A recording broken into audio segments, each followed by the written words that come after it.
Bueno, empezamos de nuevo, darle la bienvenida a esta nueva clase y pues desearles que hayan tenido una provechosa semana. Como les comentaba, vamos a iniciar con las presentaciones para ya luego entrar un poco más a fondo con el tema que veníamos tratando sobre movimientos ambientales. Y estos casos que les indiqué para que investigaran y nos compartan ahora un poco, tiene que ver con eso, con la parte de movilizaciones en temas que nos interesan. Voy a compartirle a la compañera.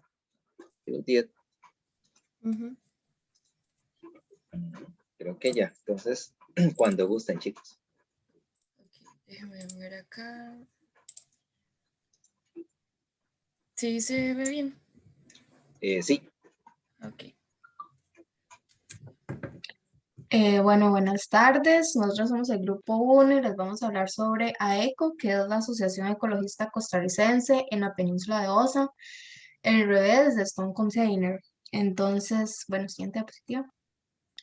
Para introducir un poco sobre todo lo que significó este movimiento ambiental, es importante mencionar que se ubicó o está relacionado con el Parque Nacional de Corcovado. Este se encuentra en la península de Osa, provincia de Punta Arenas, y es posiblemente el más importante de Costa Rica. Esto porque tiene una gran biodiversidad endémica y es el único bosque lluvioso tropical en el Pacífico centroamericano. Además, se encuentra como en estado de vulnerabilidad ante la amenaza de presiones antropogénicas, particularmente por actividades madereras. Es en los años 89 y 92 que la empresa Stone Forestal, subsidiaria de la transnacional Stone Container, estableció acuerdos con dos gobiernos consecutivos para establecer 24.000 hectáreas de gemelina en Costa Rica, sobre todo en lo que es como el área de la península de Osa, para instalaciones industriales y también portuarias. Esos acuerdos fueron revisados también por una tercera administración en el año 94 y a principios del año 95. Y así se cambió como el sitio donde se iban a instalar esas industrias y portuarias de la zona del Golfo Dulce, que era como el lugar donde se estaba amenazando la biodiversidad de la península de Osa, a otra localidad cercana al puerto de Golfito. Y bueno, a partir de todo esto se añadieron como nuevas cláusulas al convenio que se realizó en el año 89, como mencionábamos, y estipularon diferentes obligaciones a la empresa respecto al monitoreo ambiental de sus actividades. También tenían que tener responsabilidad legal e imputabilidad en caso de daños ambientales originados ya sea por sus diferentes plantaciones y también todo lo que sucediera como en las instalaciones de sus industrias.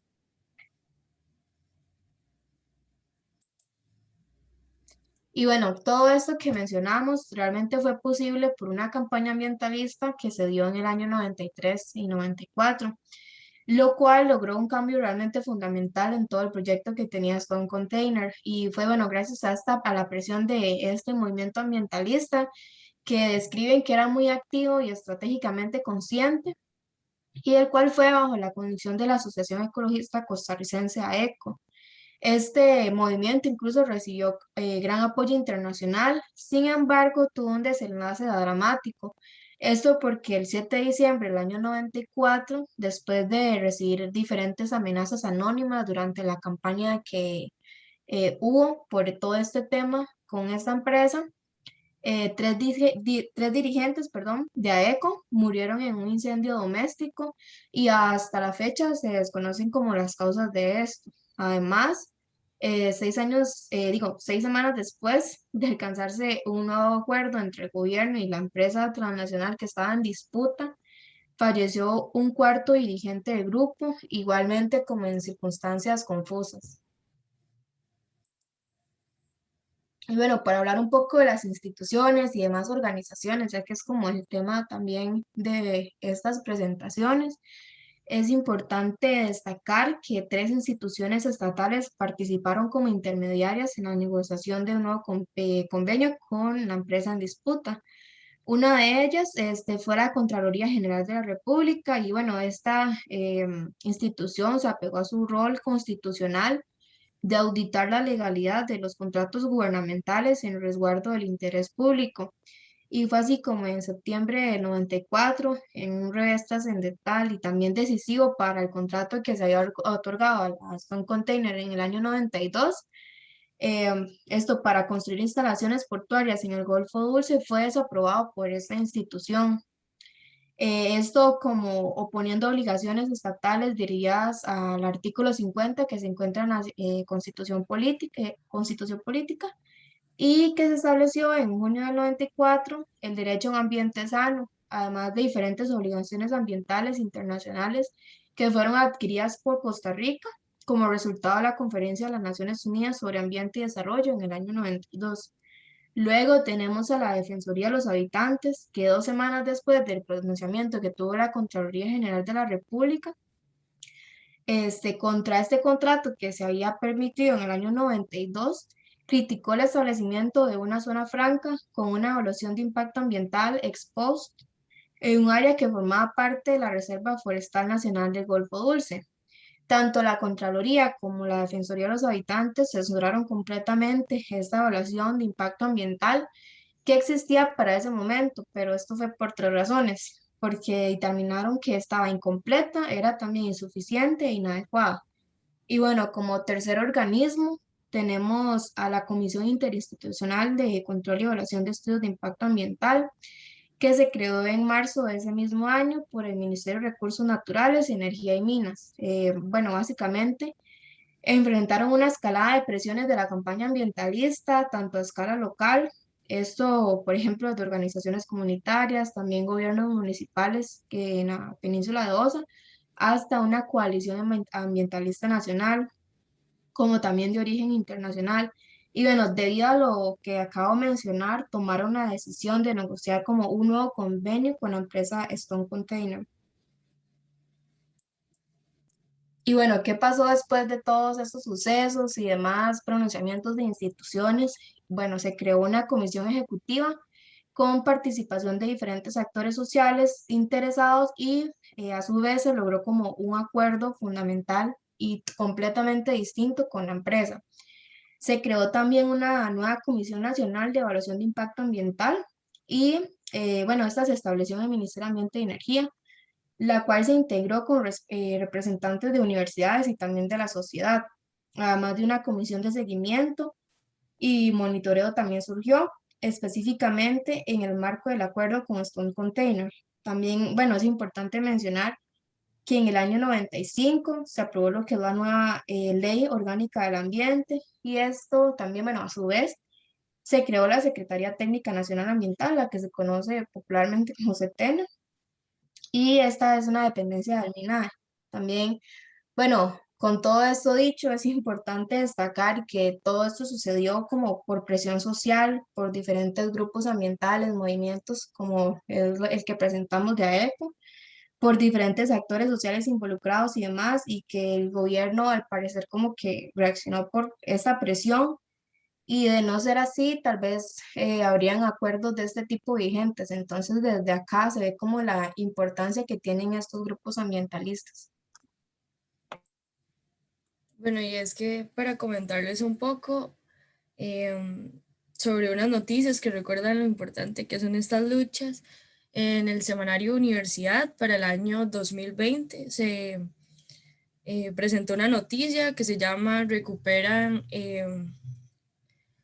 perdón, vamos a ver, Memoria Colectiva de Luchas Ecologistas y Violencia contra Personas Defensoras de la Naturaleza.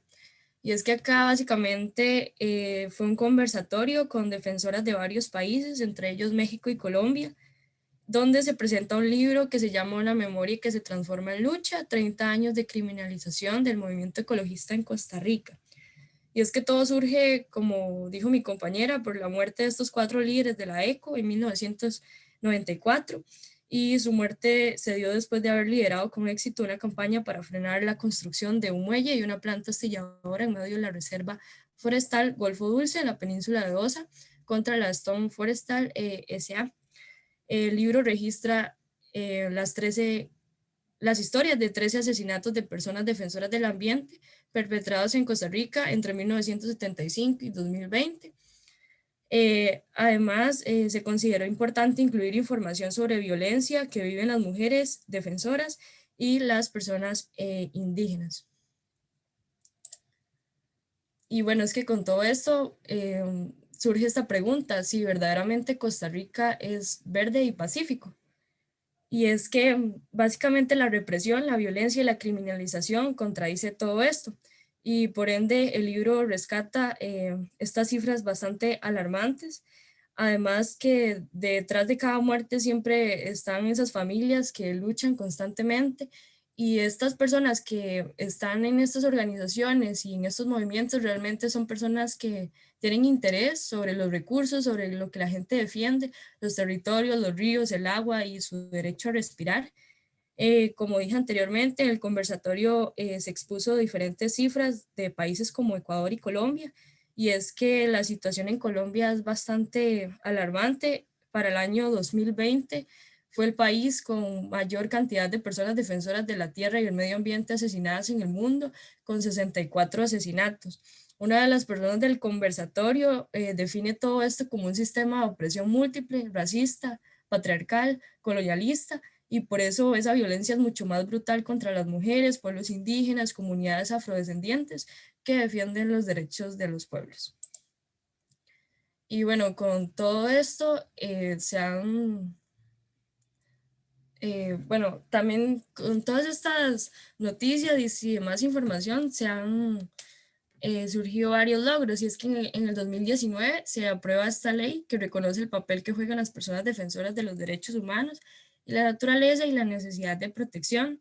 Se han logrado esfuerzos en la perspectiva colectiva y no individual de las personas defensoras, fortaleciendo su capacidad de incidencia, y se busca que la sociedad civil y los distintos movimientos sociales construyan críticamente su identidad, reconozcan críticamente sus raíces culturales, ejerzan su derecho a una vida más digna, democrática y soberana, fortaleciendo en ese proceso la conciencia colectiva sobre los problemas ambientales y el trabajo.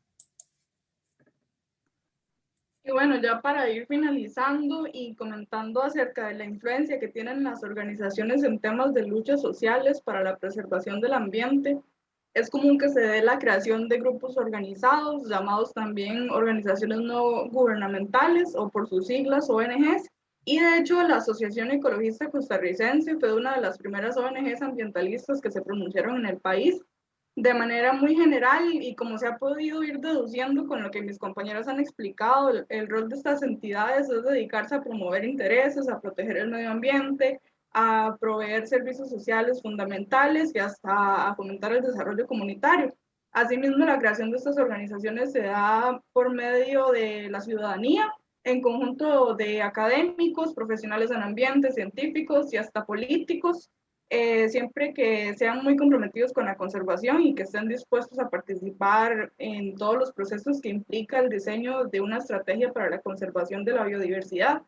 La participación ciudadana en este tipo de organizaciones es, sobre todo en el tema de conservación de la biodiversidad, ha generado una gran cantidad de avances.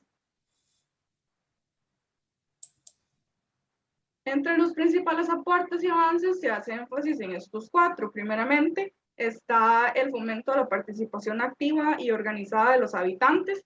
En este caso, en una sociedad democrática, el ciudadano es partícipe en la solución de asuntos de interés público. Esto tiene su razón de ser en los derechos fundamentales que tenemos cada uno de nosotros. Entonces, entre los que se encuentra, por ejemplo, el de la participación política, y esa participación ciudadana se realiza con el propósito de incidir en las decisiones y acciones que toma el gobierno.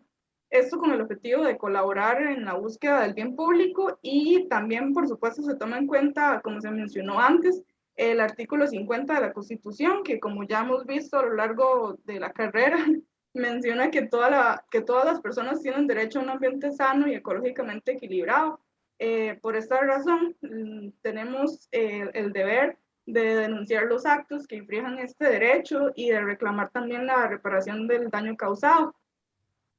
Asimismo, otro de los aportes es que incrementan la conciencia ambiental de la sociedad. Yo creo que una de las principales formas en las que estas organizaciones llegan a generar conciencia ambiental en las personas, además de si se imparten charlas o talleres en las comunidades, es por medio de los voluntariados.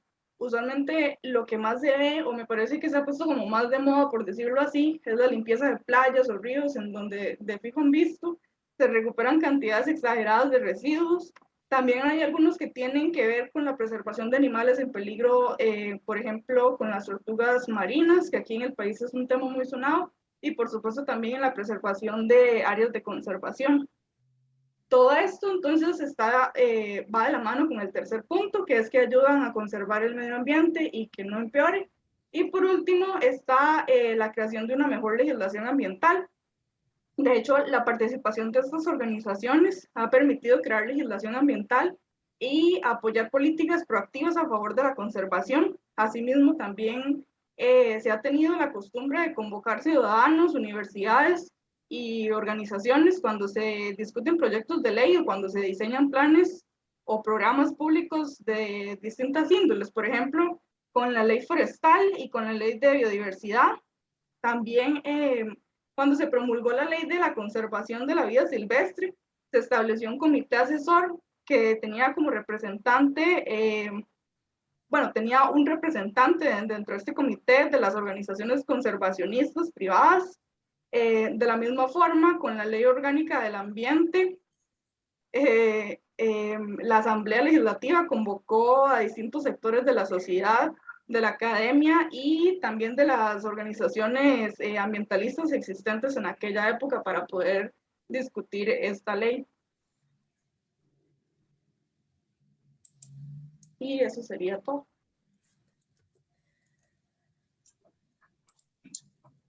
Eso, gracias chicas, excelente.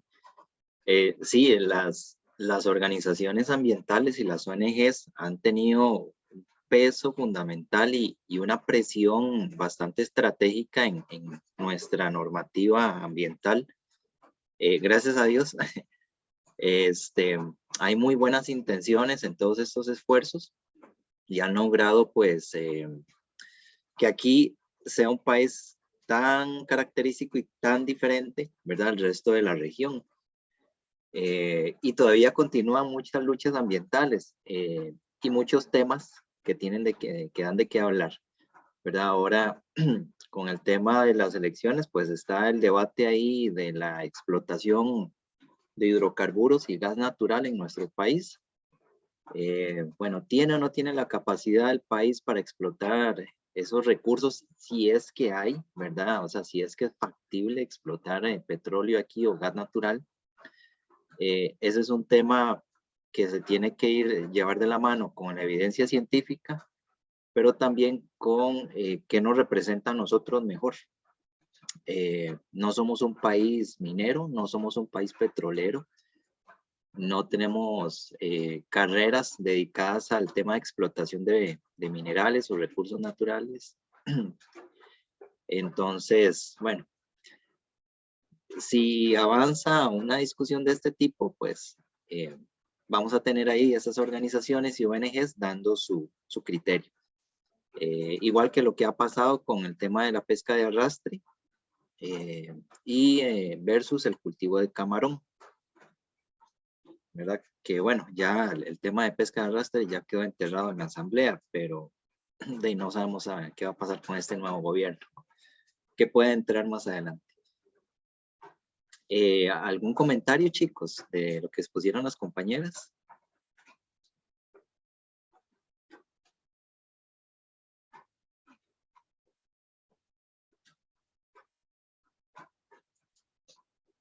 No, está muy interesante. Y lamentablemente las muertes que se han cobrado estas luchas ambientales, no sé si recuerdan ustedes las de Jairo Mora, creo en el 2013, es ambientalista activo en el tema de protección de la tortuga baula, que lamentablemente pues murió. Bueno, lo asesinaron.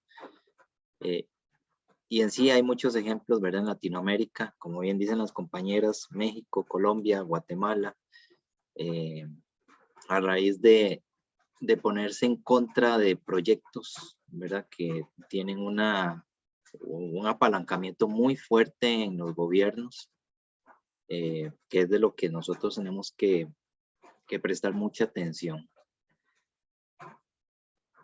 Ok, chicos, si no hay comentarios,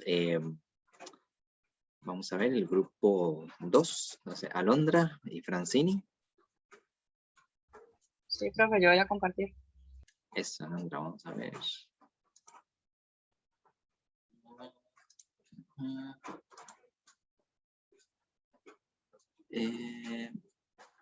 Ay, no sé, yo digo si...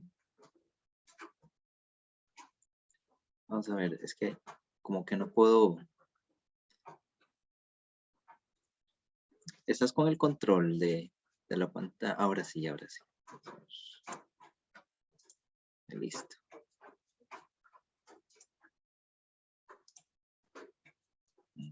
Ahora sí, creo que ya, Alondra, cuando gusten.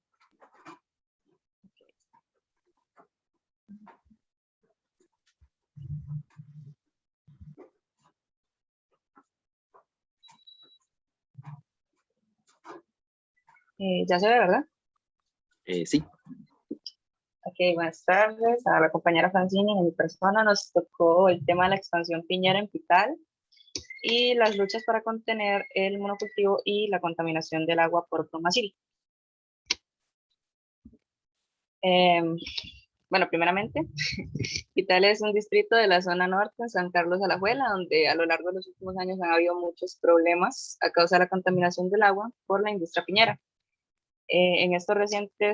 Hay estudios recientes realizados por la UCR y donde se encontraron excesos de bromacil en las aguas subterráneas, y el bromacil es un tipo de herbicida que, además de ser sumamente perjudicial para la salud, está prohibido en el país, lo cual pues alarma aún más el uso en la agricultura, ¿verdad? Hay un proyecto de investigación que ese es el que se llama IREDUNA y bueno, significa los pesticidas altamente peligrosos, eliminación gradual y alternativas en Costa Rica, que revela que son 44 kilogramos de agroquímicos utilizados por hectárea cada año para el cultivo de la piña. Pero bueno, ¿cuál es la situación de Pital con respecto a este cultivo, verdad? El gran auge de la piña ha acabado con un sinnúmero de terrenos en el sector de la frontera norte del país. Y bueno, este negligente crecimiento acelerado del cultivo de la piña ha acabado con bosques, quebradas, humedales, nacientes de agua y otros cuerpos naturales. Las plantaciones de piña tienen un crecimiento a más de un 6% a nivel nacional en el país. Bueno, y en el país existen más de 56.000 hectáreas de cultivo actualmente sembrados, teniendo un crecimiento de 500% desde el año 2000, o sea, es una exageración la expansión de la industria piñera. Y bueno, recorrer estas zonas del norte del país es avanzar a través de hectáreas, de cientos de hectáreas de siembra de piña, y el paisaje es cada vez más monótono, ya que esta fruta avanza sin obstáculos, ¿verdad? Perdón. Hasta chocar contra otras agroindustrias como la naranja o la caña, o hasta pegar con la frontera norte, de hecho. Y bueno, este problema ya había estado muy presente en Guapiles, Guásimo y otros cantones en el distrito de Pital. En la llanura de San Carlos, los piñales se han abierto campo con permisos ambientales o sin ellos, según denuncias de mismos finqueros de la zona y líderes comunales. Bueno, como problemas que trae consigo la expansión de los cultivos, hay un ejemplo, que es el de las plagas de las moscas de piña. Y bueno, hubieron dos vecinos de la zona que recorrieron 180 kilómetros a pie para denunciar el crecimiento sufrido por la industria, el cercenamiento, perdón, sufrido por la industria piñera. Y bueno, esta pareja ganadera señalaron que las piñeras vecinas hicieron imposible su vida criando animales debido al exceso de veneno y la plaga de la mosca. Bueno, la contaminación de las asadas abastecedoras de agua potable a comunidades aledañas. Este es el estudio que se hizo, ¿verdad? Bueno, desde hace 8 años el Centro de Investigación ha evitado publicar datos sobre la contaminación de agua por agroquímicos usados por piñeras. Y bueno, la mayor preocupación de los vecinos del distrito de Pital es la contaminación de las aguas. Según la presentación de los resultados por parte del Centro de Investigaciones en Contaminación Ambiental, que es el CICA, de la UCR sobre contaminación de plaguicidas en aguas de la zona norte de Costa Rica, fue el resultado de un proceso de presión política para que saliera a la luz algunos de los datos que aparentemente este centro se negaba a publicar. Esta información fue obtenida desde el año 2015. Para ese momento, el Centro de Investigación ya tenía conocimiento de la evidencia de que el agua de estas comunidades, anteriormente mencionadas, estaba contaminada y no fue reportada sino hasta en junio del 2018, o sea, 3 años después. Y bueno, este silencio fue prolongado durante 3 años, como ya mencioné, y pudo haber costado a muchas personas su bienestar en cuanto a la salud. Y bueno, esto en un centro de investigación financiado con fondos públicos tiene como compromiso ético profesional, ¿verdad?, el publicar información considerada relevante para el resguardo de la salud de las personas. Y bueno, desde el 2015 el centro de investigación tiene un conjunto de datos que confirman que algunos de los puntos de muestreo,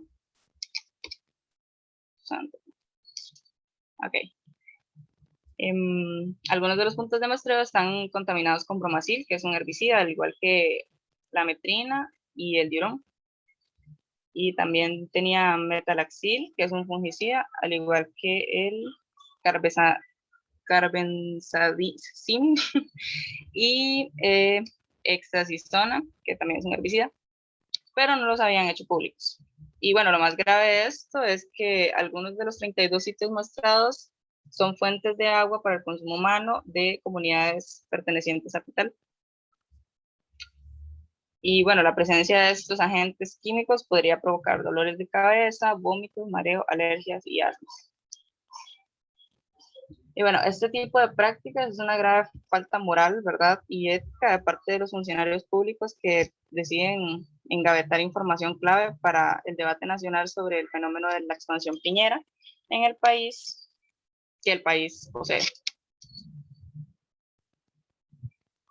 Okay, hay algunos problemas, o más bien qué problemas a la salud pública, comunitaria y medioambientales trae consigo la negligencia de los dueños de estas productoras.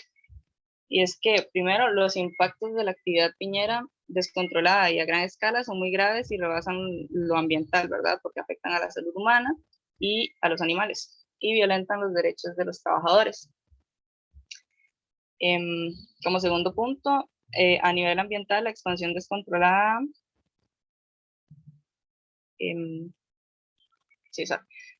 expansión descontrolada y a gran escala se ha traducido en la destrucción de bosques, la muerte de vida silvestre, la erosión y la pérdida de suelos, y la consiguiente sedimentación de ríos, quebradas y humedales. También la invasión de zona de protección de los ríos, quebradas y nacientes, el envenenamiento del agua para el consumo humano, agrícola y ganadero, la destrucción y contaminación de humedales como, Caño Negro, las camelias y Medio Queso, y la pérdida de belleza paisajística. Como punto número 3, también la actividad piñera beneficia fundamentalmente a empresas transnacionales y grandes capitales nacionales. Profundiza la dependencia externa, promueve la concentración de la tierra y la proletarización del campesino y atenta contra la seguridad alimentaria de la región y el país en su conjunto, ¿verdad? Todo en perjuicio de las condiciones dignas de vida de las comunidades en general y en particular del sector campesino. También reconocen que la actividad descontrolada es la lógica de un sistema excluyente en lo social, económico y depredador en lo ambiental. También el Estado costarricense, representado por los gobiernos del turno, es responsable directo de este desastre, y no solo porque apoya abiertamente al sector piñero, sino porque además existe una descarada política de no ejercer los controles sanitarios, ambientales y laborales. Y como último punto, las acciones de las empresas piñeras gozan de la impunidad debido a su poder económico y a su clara relación con el poder político, que se manifiesta en la corrupción de de las personas que deberían, en nombre del Estado, poner fin a este desastre. Y bueno, la totalidad del costo nacional y ambiental de la expansión piñera se desconoce y el país está permitiendo que esta industria devaste gran parte de la riqueza natural e incluso amenace las fuentes de agua de las comunidades vecinas a sus plantaciones, ¿verdad? Como lo hemos venido viendo también a lo largo de la carrera. Bueno, este es un pequeño diagrama de lo que sería los problemas que representa la producción piñera a gran escala, como sería la tala de bosque, la contaminación del recurso hídrico, la invasión de áreas, de protección de áreas silvestres, el cambio del uso del suelo, el mal manejo de residuos, plantas de tratamiento, sin viabilidad ambiental, movimientos de tierra, extracción minera, obras sin cauce y plagas de la mosca.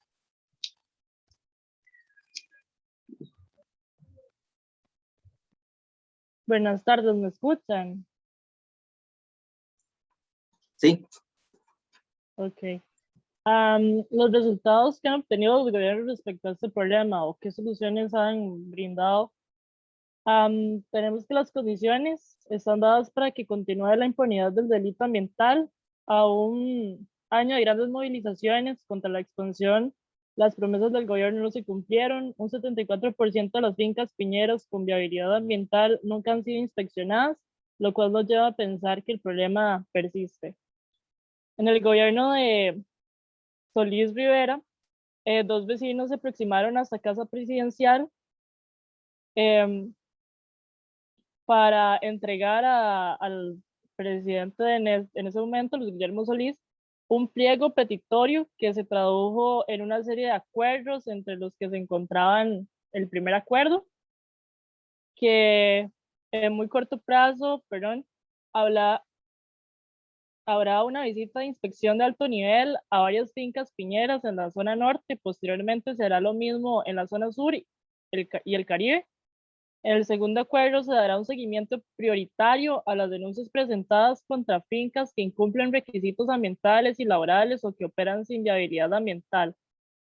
Tercer acuerdo, el Servicio Nacional de Salud Animal, SENASA, reforzará el apoyo ante los brotes de moscas, procurando cubrir a pequeños ganaderos que no han tenido acceso a ese apoyo.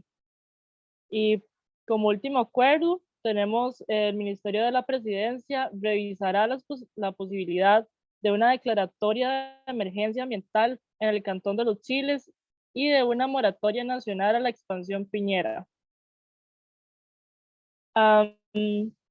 Bueno, aquí tenemos un gráfico, ¿verdad?, de los denuncias que se han realizado en estos años. Y en el gobierno de Solís se firmaron 3 reglamentos sobre plaguicidas que fomentan la entrada al país de agroquímicos sin necesidad de presentar estudios previos con el argumento de modernizar los plaguicidas que se utilizan actualmente e introducir nuevas moléculas. Se refieren a un reglamento que permite no realizarse las evaluaciones ecotoxicológicas a los plaguicidas en nuestro país sobre sus posibles implicaciones ambientales. Otro facilita la exportación de venenos y el último legaliza los agroquímicos viejos sin que tengan evaluaciones de riesgo ambiental. Esto lo único que hace es allanar el camino para los intereses del agronegocio. Este gobierno de unidad nacional tiene una gran responsabilidad entre las manos. Es necesidad tomar acciones en torno a la expansión de los monocultivos, perdón. De no hacer esto de manera pronta, se estaría enfrentando de forma irresponsable en la acción del gobierno. Lo más cercano a lo que hemos presenciado en este gobierno es que para Kifas Sasa, oficial del Programa de Naciones Unidas para el Desarrollo, la solución a esta problemática debe ser una respuesta país que implica trabajo en conjunto. A partir de este planteamiento que se crea en el año 2011 la Plataforma Nacional de Producción y Comercio Responsable de Piña en Costa Rica. La comisión se crea para darle seguimiento a esta plataforma no ha sido convocada por esta administración, que por su parte ha decidido crear el Plan Único de Atención a la Problemática por Tasas de Agroquímicos en la zona norte, y dentro de este plan se presenta una actualización del Manual de Buenas Prácticas Agrícolas para la Producción Sostenible del Cultivo de Piña, que busca contribuir con la inocuidad alimenticia, la protección ambiental, la salud, la seguridad y el bienestar de los trabajadores. Los equipos técnicos e interdisciplinarios de las instituciones de gobierno que trabajaron en el manual y que conforman el plan son el MAC, INTA, SENARA, Dirección de Extensión Agropecuaria, Ministerio de Ambiente y Energía, Dirección de Agua, DIGECA y CETENA, Ministerio de Salud, el Instituto de Acueductos y Alcantarillados y el Consejo Nacional Ambiental. Mas, sin embargo, las poblaciones que han sido afectadas por la contaminación de este monocultivo continúan instando al Ministerio de Salud y estas entidades a que hagan una revisión del manual, ya que esta continúa sin establecer cuál es la distancia mínima en la que deberían estar ubicadas estas piñeras de las comunidades. Y como conclusiones, tenemos que observamos la alta demanda de la piña y es por esto que la expansión de sus cultivos está ocasionando una pérdida de ecosistemas. Esto debido a la tala generada por estas empresas, y como se sabe, la gran cantidad de agroquímicos utilizados para estas plantaciones se lograron filtrar en el suelo, lo que terminó ocasionando pérdida de nutrientes del mismo y contaminación en el agua para consumo humano y animal. Y eso sería todo. Muchísimas gracias.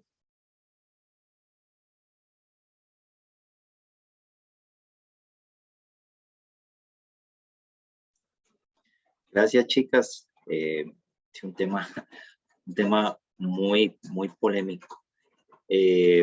Compañeros, no sé, ¿algún comentario, consulta?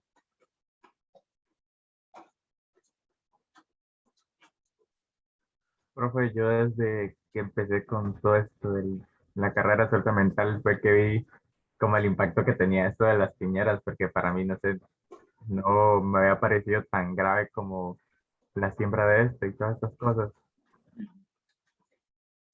Sí, lamentablemente y vergonzosamente somos uno de los países con más cultivo de piña en el mundo. Y bueno, como bien dicen las compañeras, pues es una actividad que se justifica en el tema de exportaciones, ¿verdad? De lo que se exporta a otros mercados, pero el impacto social, ambiental y económico es enorme. Los que han tenido oportunidad de ir a esta zona norte, San Carlos, Hospital, etcétera, pues ahí podrán ver prácticamente los poblados incrustados en todas las grandes extensiones de piña. Entre el año 2019 y 2020, por tema de mercado y tema de pandemia, pues la actividad creció creo que un 5%, más que todo por temas económicos. Pero aún así sigue siendo de alto impacto en nuestro país. Aquí en esta zona de Punta Arenas, en lo que está cerca de toda la parte de Manglar, nosotros siempre hemos tenido problemas. Bueno, ahorita hay una extensión que ya no se está sembrando de piña, por lo menos el año anterior, y continúa así hasta lo que llevamos de este año. Pero siempre teníamos problemas por escurrimiento de la gran cantidad de sedimentos que terminaban en el manglar, en la parte de Punta Arenas, y muchos problemas de intoxicación con agroquímicos, que lamentablemente en estas empresas contratan mano de obra barata, mano de obra que no está asegurada, y a veces el temor de estos trabajadores, ¿verdad?, los hace no reportar intoxicaciones. Hay un indicador que es obligatorio en este tipo de actividades, que es colinesterasa eritrocítica, que debe ser medido a los trabajadores para ver el nivel de exposición a agroquímicos, y a veces eso no se da en este tipo de empresas. Entonces después, con los años, tenemos personas con problemas crónicos, enfermedades crónicas, que nos cuestan a todos en el sistema de salud, ¿verdad? Para su tratamiento. Recordemos también el estrés térmico por calor, ¿verdad? Que es una afectación importante en cultivos de trabajadores, en cultivos de piña, en cultivos de caña o de alta exposición al sol. Es un problema serio también porque genera problemas en los riñones de manera crónica y estamos teniendo poblaciones de trabajadores jóvenes, ¿verdad? De 40 años, 30 años, 40 años con ya problemas en riñones por el tema de deshidratación y exposición a altas temperaturas. Entonces, como ustedes verán, es un tema que es importantísimo para nosotros, para el país y para los organismos e instituciones que buscamos mitigar los impactos de esta actividad económica.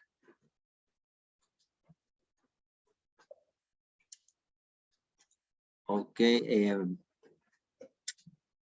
no sé si alguien quiere opinar algo más. No sé si han estado en cultivos de piña. No, profe, que y como mencionaban las compañeras, y bueno, y todo el interés de las piñeras es económico.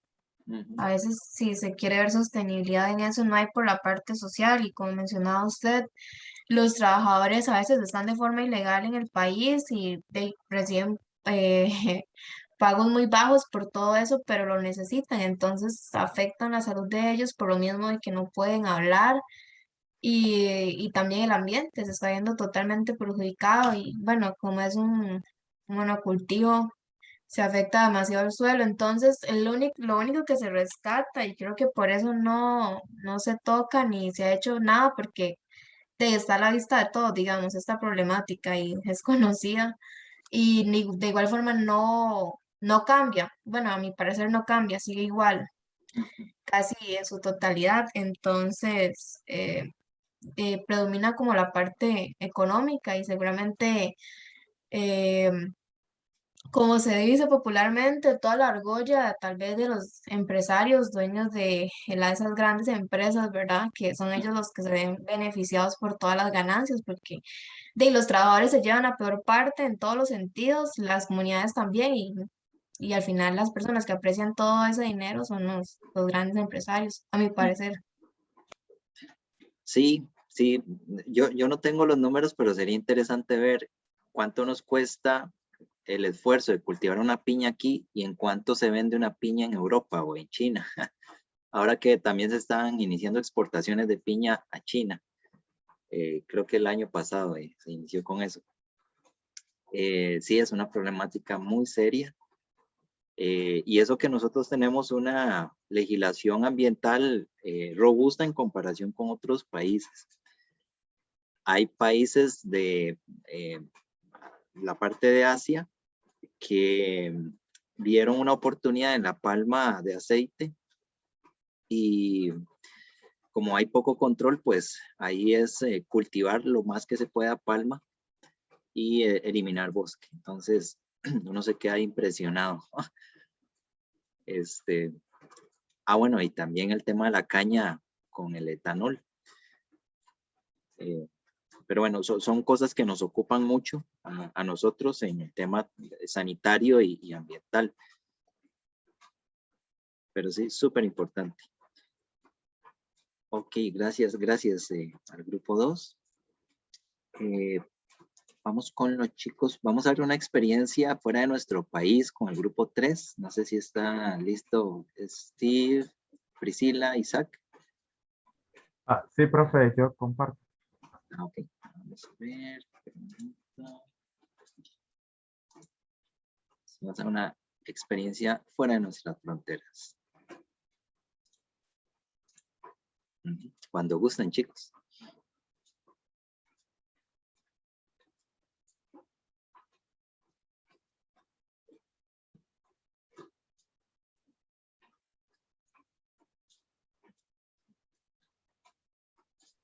¿Se ve bien, profe?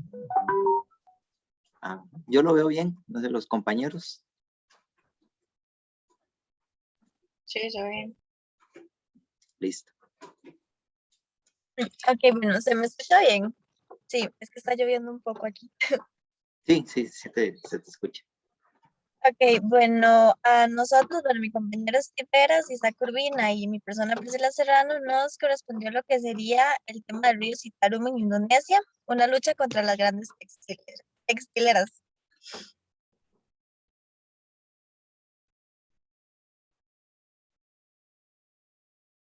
Bueno, primero hay que saber que el río Citarum está ubicado al oeste de la isla de Java, en Indonesia. Y este tiene diferentes tipos de problemáticas. Primero que nada, según un informe del Banco Asiático del Desarrollo, data que el río está contaminado 5.000 veces por encima del nivel permisible por lo que serían bacterias coliformes fecales y estiércol agrícola. Bueno, es el río más largo y caudaloso del oeste de Java, pero por desgracia hoy en día es un río moribundo y ahogado por los desechos domésticos de las 9 millones de personas que habitan en la ribera y de las cientos de fábricas que lo usan como alcantarilla.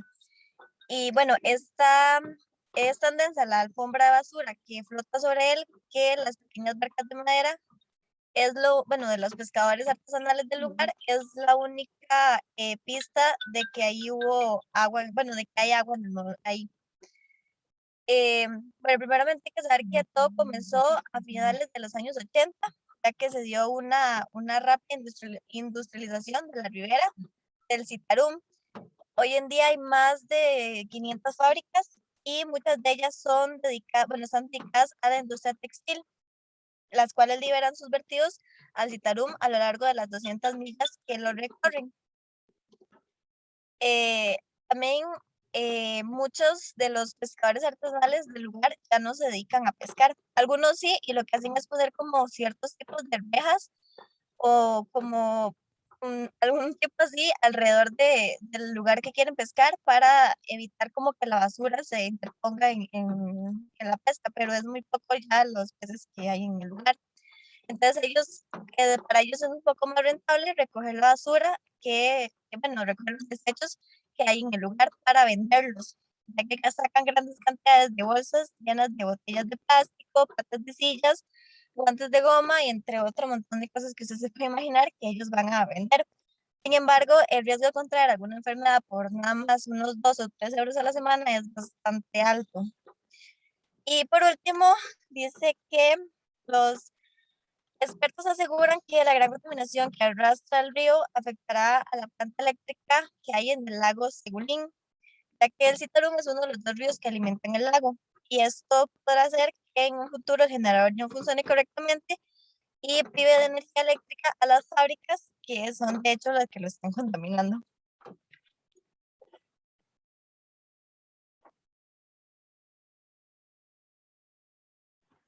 ¿Se me escucha? Sí, se corta un poquito, pero creo que sí. ¿Ahí?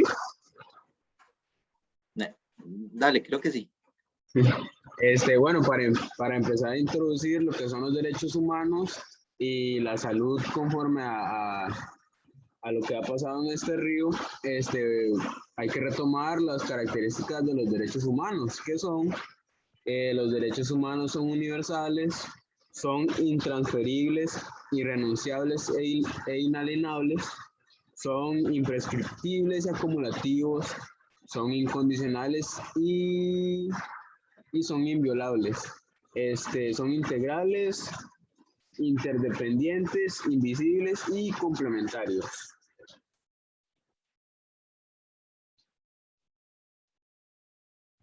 El derecho de la salud dice que es el conjunto de preceptos obligatorios que reconocen a los individuos los derechos concernientes a la salud y que regulan su conducta respecto a todos aquellos asuntos en los que entra en juego la salud de la persona del grupo. Según la OMS, por enfoque de la salud basada en los derechos humanos, se entiende que utilizar los derechos humanos como marco para el desarrollo sanitario,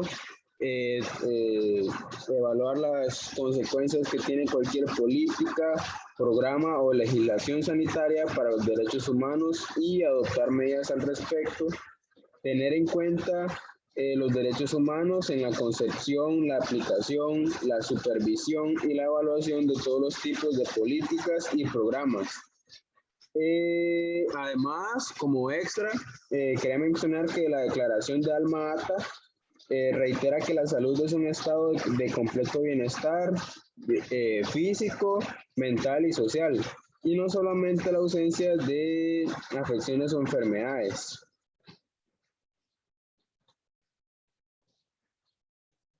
La Declaración de Yakarta. La Declaración de Yakarta expone la manera de guiar la promoción de la salud hacia el siglo XXI. En ella se confirma que estas estrategias y áreas de acción son esenciales para todos los países. Esta declaración fue firmada en Indonesia en el año 1997. Disculpen, se me olvidó de mencionar. Como características de esta declaración, con respecto a la contaminación que se daba en Indonesia,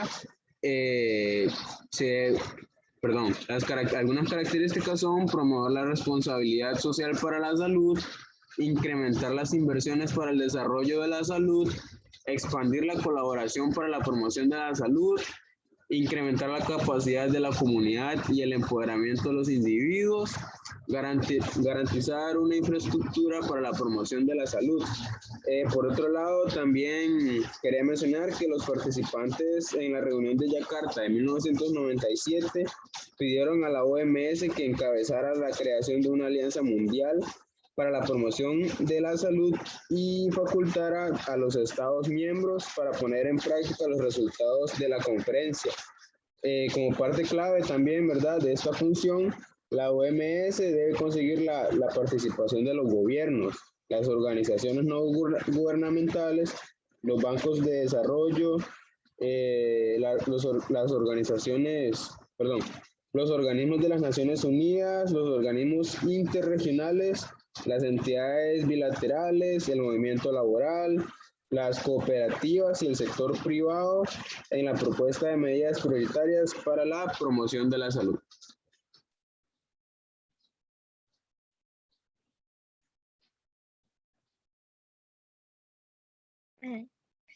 Ahora, hablando de las organizaciones, se tiene que la Organización de las Naciones Unidas dice paz, dignidad y igualdad en un planeta sano.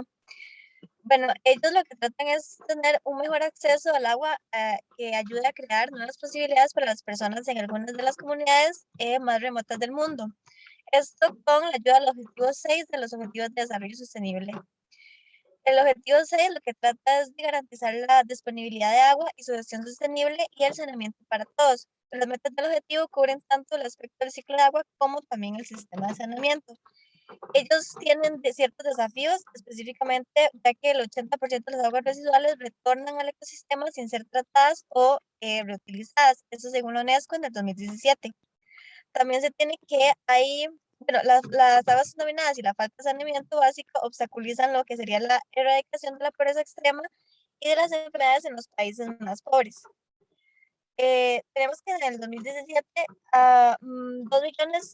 2.000 millones de personas no disponían de instalaciones básicas de saneamiento como lo son los baños o letrinas, y además unas 673 millones de personas aún practicaban lo que era la defecación al aire libre. Y según el programa de conjunto de la OMS con la UNICEF de monitoreo de abastecimiento de agua y de saneamiento, al menos 2.000 millones de personas en todo el mundo beben agua que puede estar expuesta a la contaminación de las heces.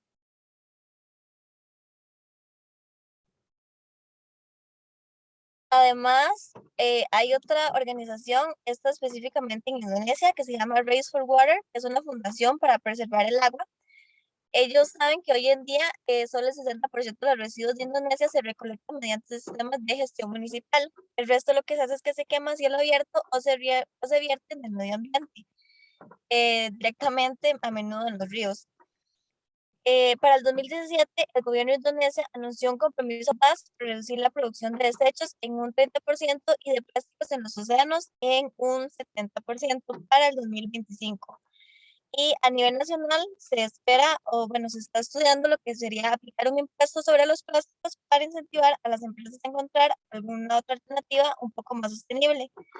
Pero mientras tanto se han llevado a cabo varias operaciones de limpieza en los principales ríos de Indonesia.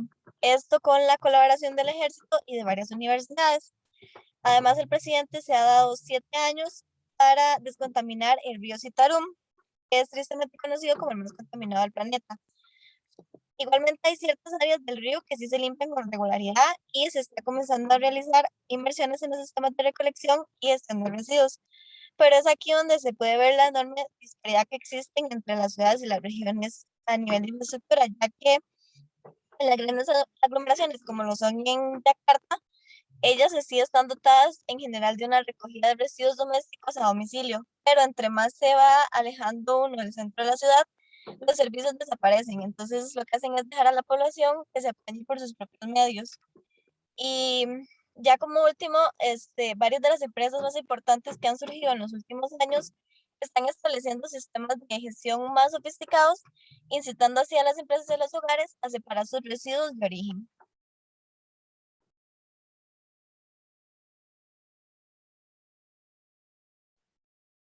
Después tenemos algunos movimientos sociales que tratan de ayudar con toda la contaminación que se encuentra en el río Citarum.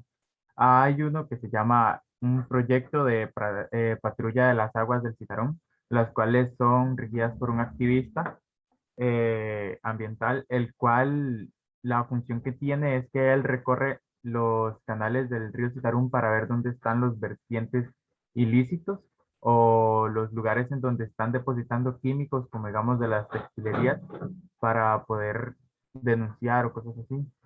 También tenemos otro movimiento que es el Buy Plastic Back. Este fue promovido por unas niñas de 3 y 10 años, las cuales lo propusieron en el 2013 y actualmente lo que pretendía era que se eliminaran las bolsas plásticas y todos los plásticos de un solo uso en las tiendas y pues en el día de hoy en varias zonas de Java, que es en Indonesia, cerca del río Citarum, se ha implementado y se ha prohibido el uso de bolsas plásticas y plásticos.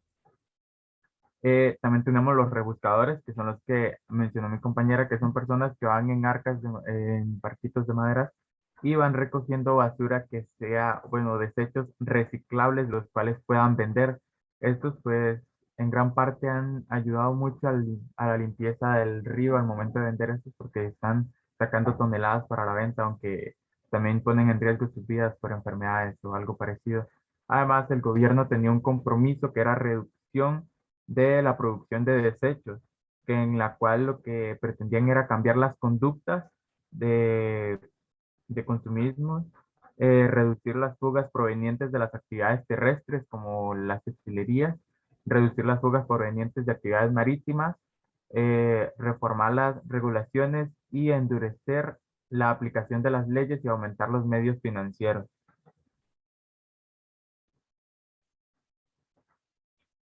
Después tenemos la necesidad de organizarse. Esto de la necesidad de organizarse es que las personas que viven cerca del Citarum tienen la necesidad sí o sí de organizarse para poder luchar todos por la limpieza del río, ya que este tiene muchos impactos en varias áreas. En cuanto a la salud, hay demasiadas personas que se enferman o adquieran alguna afección porque utilizan el agua del río, ya que esta normalmente las personas la usan en su día a día, ya sea para bañarse o algunas personas hasta a veces la toman tratando de limpiarla y esto produce varias enfermedades y ya ha habido varias personas que han muerto por ello. En los alimentos de buena calidad, muchas de las personas o los agricultores riegan sus cultivos con esta agua, lo cual es como que le estén echando litros de químicos, ya que estas aguas se ha confirmado que tienen una gran cantidad de químicos y otras desechos contaminantes, entonces como que le están echando muchos químicos al cultivo, los cuales pueden infligir en su crecimiento y hacer que los cultivos tengan o no sean aptos para el consumo humano, al igual que si les da de beber esta agua a los animales, puede que estos desarrollen alguna enfermedad y también no sean aptos para el consumo humano. En cuanto a la seguridad, se sabe que la gran cantidad de desechos en ríos suele tender a que este se desborden cuando hay lluvias y se inunden todas las zonas, lo cual tiene un impacto en las casas aledañas o cercanas del río. En cuanto al cuidado del ambiente y el impacto climático, normalmente cuando hay estas inundaciones en estas zonas, el río arroja grandes cantidades de plástico y basura y las personas lo que hacen es como amontonarlas todas y quemarlos, lo que pues es unas grandes emisiones de dióxido de carbono a cada rato por la quema de estos. Y en el ambiente, pues la contaminación del río no le hace nada bien al ambiente, ya que el estar cruzando por toda la zona también va a contaminar toda la biodiversidad de la zona. Y en cuanto a la comodidad, las personas obviamente no van a poder estar cómodas en este lugar, tanto por los olores que esto va a emitir debido a todos los desechos y químicos que tiene, al igual que por todas las enfermedades que produce y el miedo de que, no sé, que los niños jueguen en él y puedan contraer alguna enfermedad muy grave o hasta pueda generar algún tipo de epidemia en la zona. Todos estos factores son los que demuestran la necesidad urgente que tienen la población de Citarum para organizarse y todos apoyar la lucha común junto con las organizaciones para lograr descontaminar el río lo más pronto posible o reducir sus actividades y hacer conciencia para que se vaya descontaminando poco a poco, porque si no va a infligir mucho en todos estos aspectos.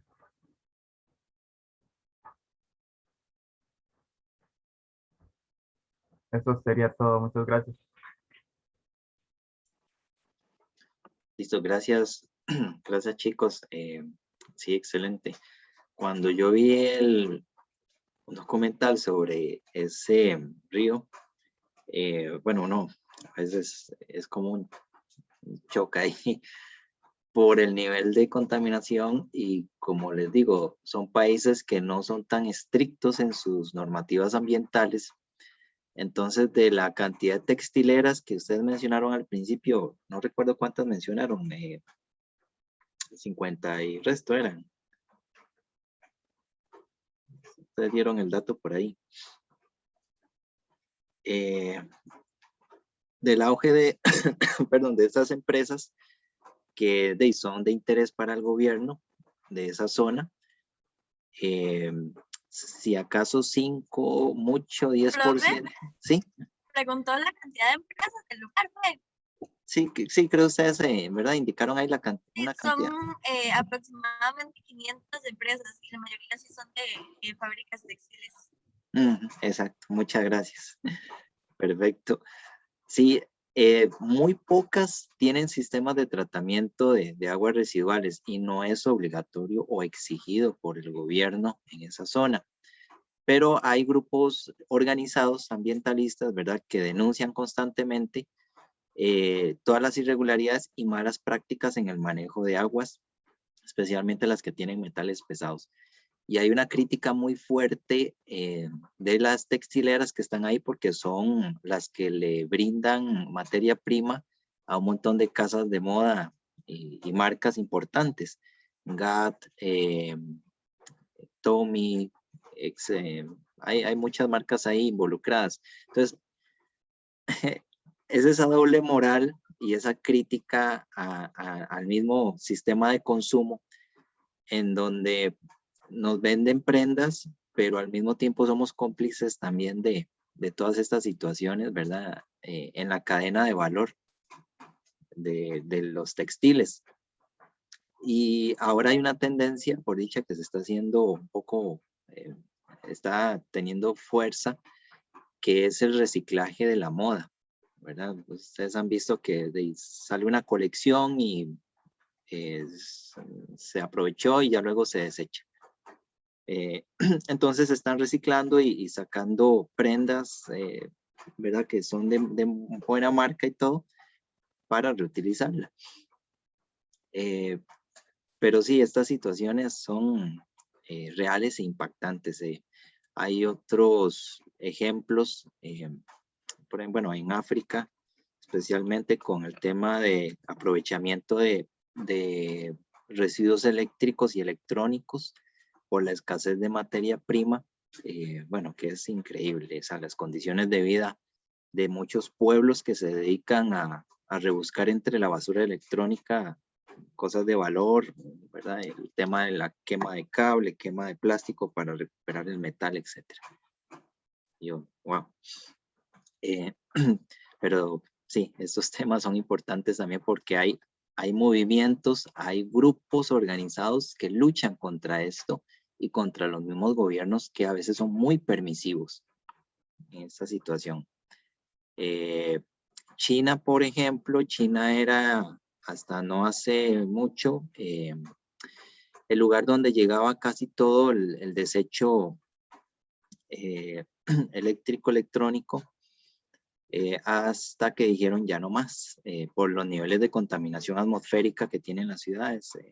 Entonces muchas fábricas de reciclaje pues se trasladaron a otros países que son más permisivos, ¿verdad? En esas prácticas inadecuadas de manejo de residuos eléctricos y electrónicos. Ok, chicos, ¿consultas, dudas? ¿Seguimos? Ok, el grupo 4, por una situación especial que tuvieron ahora por el tema de lluvias y fluido eléctrico, pues nos presentarán el otro viernes en un momento la situación de una mina, ahí en Minas Gerais, en Brasil, y una situación bastante importante que es muy común en los países y áreas donde se extraen minerales. Y vamos a ir un momento aquí para continuar hablando sobre esto, sobre este tema de participación, estos ejemplos que ustedes expusieron. Vamos a ver. ¿Pueden ver ahí la presentación? Sí, profe. Ok. Lo que ustedes han expuesto tiene mucho que ver con toda esta nueva cultura de sostenibilidad y nuevos principios, ¿verdad? Ya como hablábamos anteriormente, no tanto, o bueno, tienen que ver con tema de derechos, pero ahora son derechos y exigencias para una mejor calidad de vida. Hemos vuelto a retomar muchos principios y muchos valores de nuestra cultura ancestral precolombina, ¿verdad? El tema de conservacionismo, ecologismo en nuestro país ha estado presente antes de la colonia por nuestras culturas precolombinas, el respeto a la naturaleza, el tomar lo necesario de la naturaleza para la supervivencia, pues ha quedado muy plasmado en nuestro ADN. El ejemplo de las culturas bribri, por ejemplo, lo que se caza, a qué pedimos permiso para cazar y qué no. Entonces, volvemos otra vez a tratar de recoger y rescatar esos principios. Y de hecho, hay estudios y hay movimientos muy fuertes en estas prácticas ancestrales, ¿verdad? El tema de los pueblos indígenas y cómo se gestiona el bosque con su conocimiento. Entonces, eso nos sirve a nosotros actualmente. Aquí les presento, por ejemplo, un plan de implementación de salvaguardas sociales y ambientales en consulta pública indígena para autoevaluación, o el conocimiento y la tradición indígena basada en el respeto y el balance de las relaciones con la naturaleza, ¿verdad? Que es conocimiento importantísimo para volver a poner en la mesa y tomarlo en cuenta para políticas en gestión y sostenibilidad.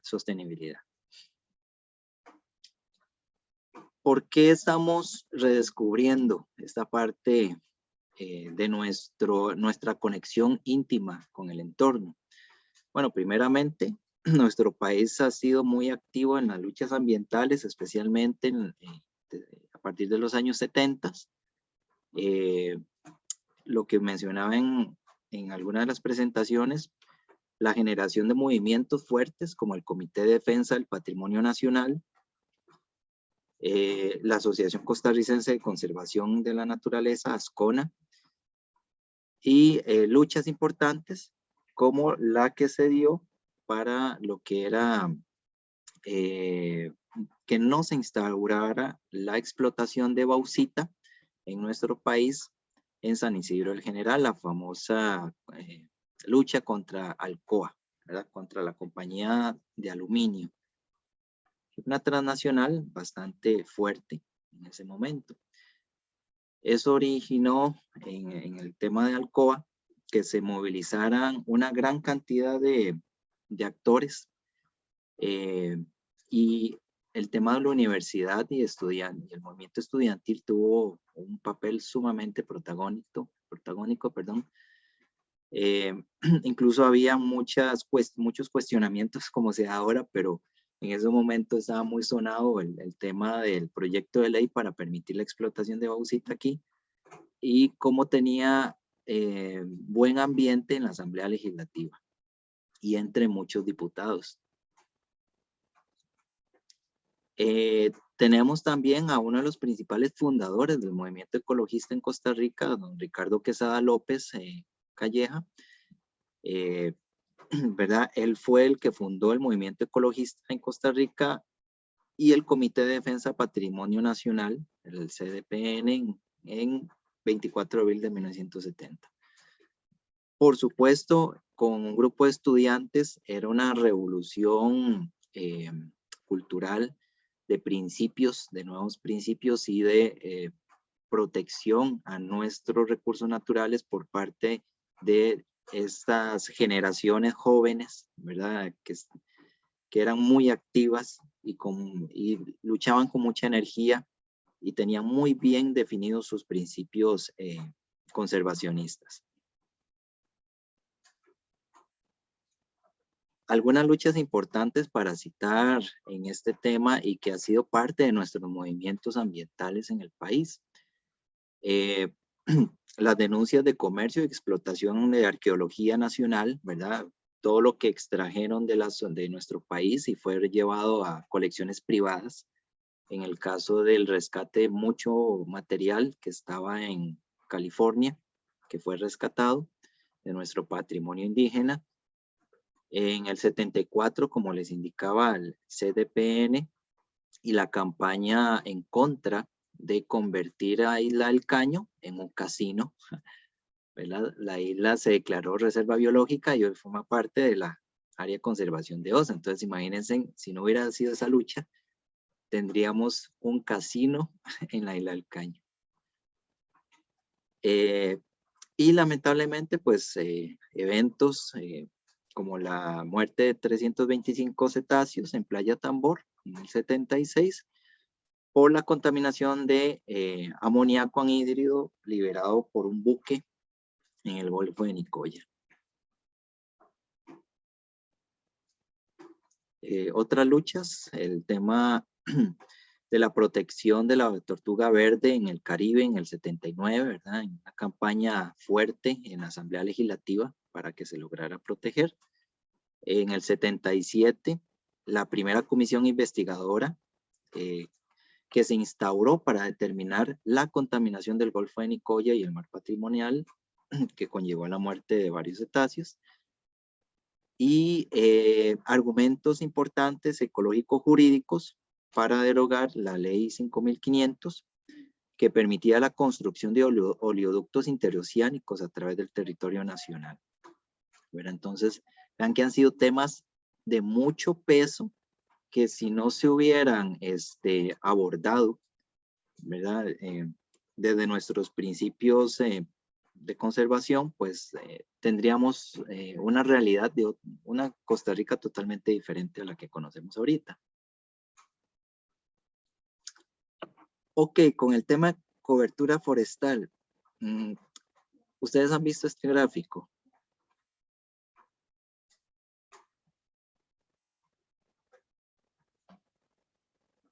¿Lo han visto en algunas publicaciones, presentaciones? Yo sí, profe, tal vez no igual, pero así como haciendo alusión al mismo tema. Ujú. Sí, la campaña de Esencial Costa Rica pues lo usa mucho. Y no sé, creo que hace unas semanas estuvo también ahí circulando mucho. Efectivamente, pues el país ha ido recuperando cobertura forestal, pero hay una crítica a esta imagen o a las imágenes similares, porque no es tan así que hemos doblado el área de cobertura vegetal, forestal.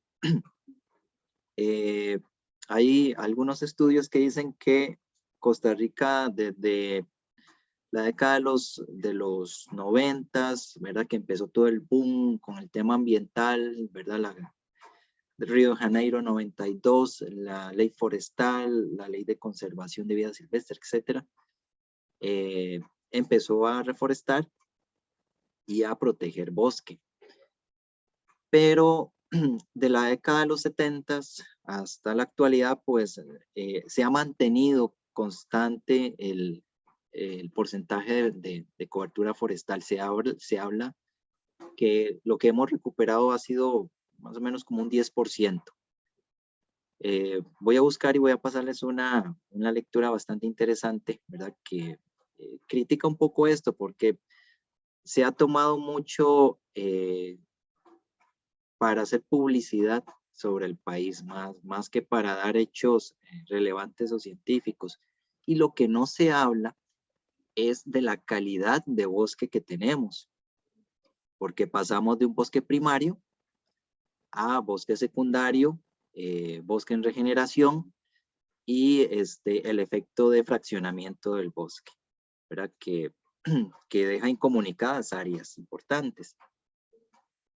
Aparte de eso, pues de los cultivos que se dan de cultivos forestales, que pueden estar también distorsionando un poco esto. Y el tema de hablar de cobertura forestal, pues es un poco difuso y complicado, porque a veces ni siquiera se logra, hay un consenso sobre lo que es bosque en realidad, ¿verdad? ¿Qué se define como una recuperación de bosque? ¿Qué es bosque como tal?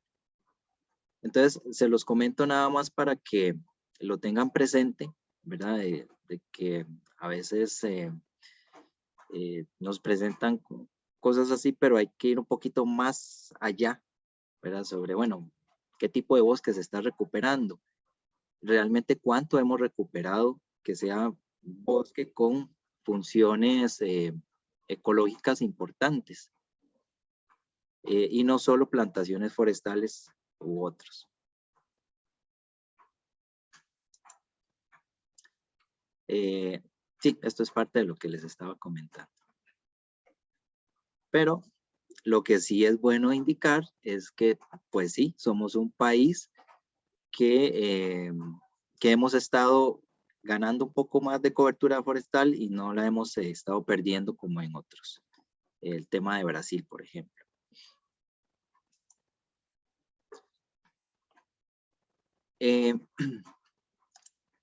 Los recursos naturales generan movilización social. Les consulto.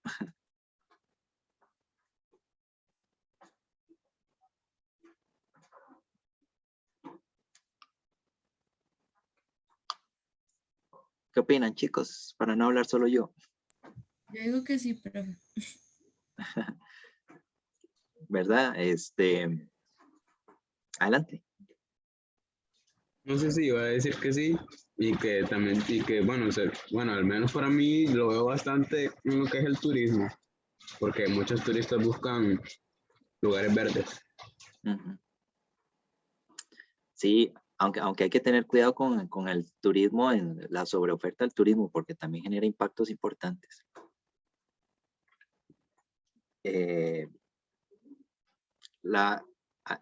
Una charla que había escuchado un día, indicaba, por ejemplo, el tema de turismo, cómo afecta nuestras costumbres, o nuestra dieta, por ejemplo, ¿verdad?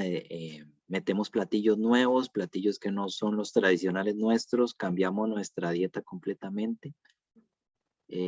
Mucho turista busca cierta comida rápida, por ejemplo, y entonces el mercado del turismo se adapta a eso, etcétera.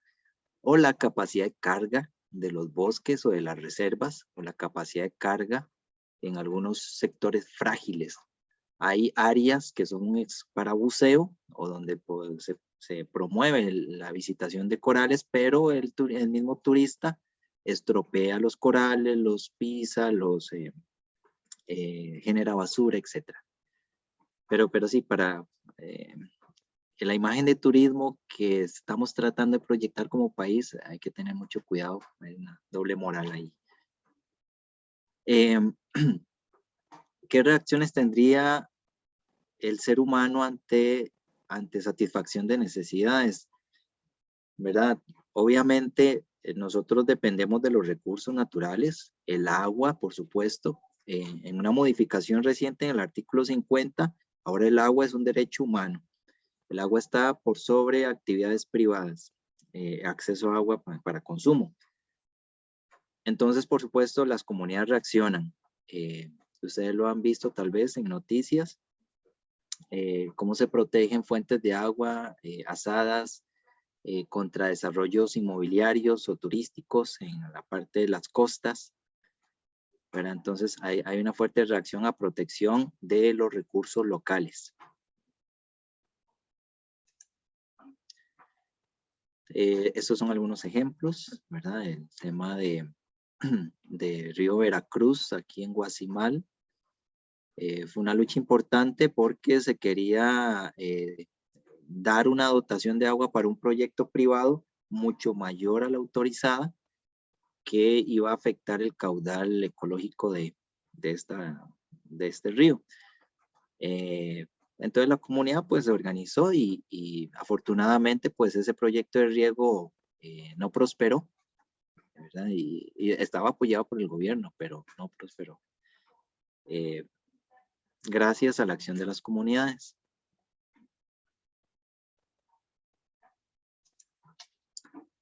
Ok, chicos, consultas, dudas, hasta aquí.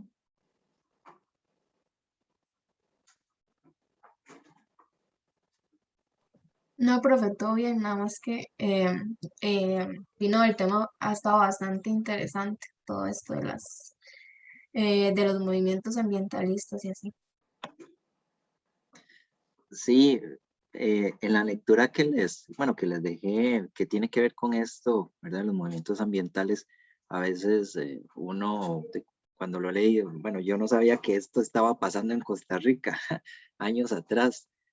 Entonces, o sea, qué importante. Imagínense en que si no hubiéramos tenido aquí explotación de bauxita, hubiéramos tenido oleoductos, hubiéramos tenido casinos en islas, bueno, producción de papel, ¿verdad? Del grupo que expuso de primero. Y no, tenemos otra realidad y tenemos reservas sumamente importantes, ¿verdad? De una fama internacional que hubieran estado en riesgo. Y la lucha continúa todavía porque tenemos que reconocer los servicios ambientales que brindan estas áreas y zonas de protección. Ustedes están llevando ordenamiento territorial.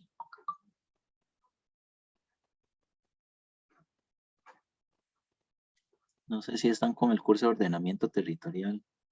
No, profe. No.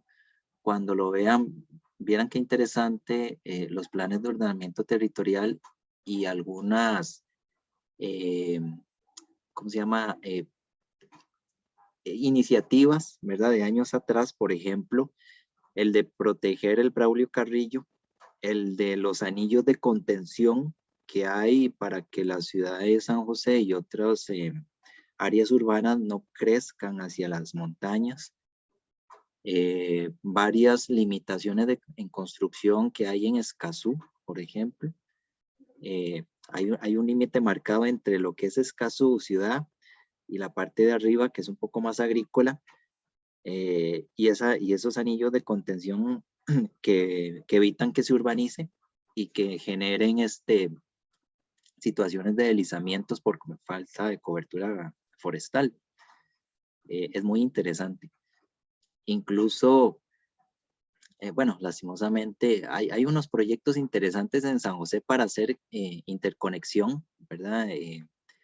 En ríos, pasajes de forestales, ¿verdad? Para peatones, para darle un poco más de respiro a la ciudad. Algo similar ha estado haciendo en Medellín, en Colombia. Es una ciudad un poco más respirable, más fresca, ¿verdad? Porque ellos han tratado de arborizar mucho, de generar mucha cobertura dentro de la ciudad, en la parte vegetal. Entonces, eso pues genera un ambiente un poco más habitable, ¿verdad? Menos estrés térmico, etcétera, y otros servicios. Y por supuesto, en el tema de ordenamiento territorial, lo importante que es dimensionar estructuras hidráulicas adecuadas. Ustedes han visto el tema de inundaciones cuando llueve mucho, ahora con el tema de variabilidad climática, cómo se saturan fácilmente alcantarillas, ríos, cabezales, ¿verdad? Que a eso se le suma la basura que hay, por supuesto, pero el volumen de agua que pasa por ahí no era el proyectado. Entonces no soporta la capacidad hidráulica de estas estructuras. Pero en fin, hay muchos temas, ¿verdad? Que si no fuera por el movimiento institucional de ONGs, de organizaciones comunales, pues no se empezarían a ver cambios importantes. No sé si en sus comunidades ustedes han participado o han visto alguna lucha importante que tenga que ver con salud, con seguridad, con ambiente. Ya para ir terminando.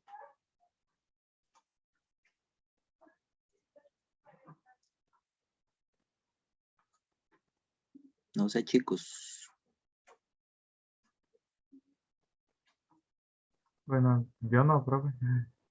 Ok. Bueno, no voy a hacer muy larga la grabación, quedamos aquí. Permítanme nada más para detenerlo un momento. Vamos a ver.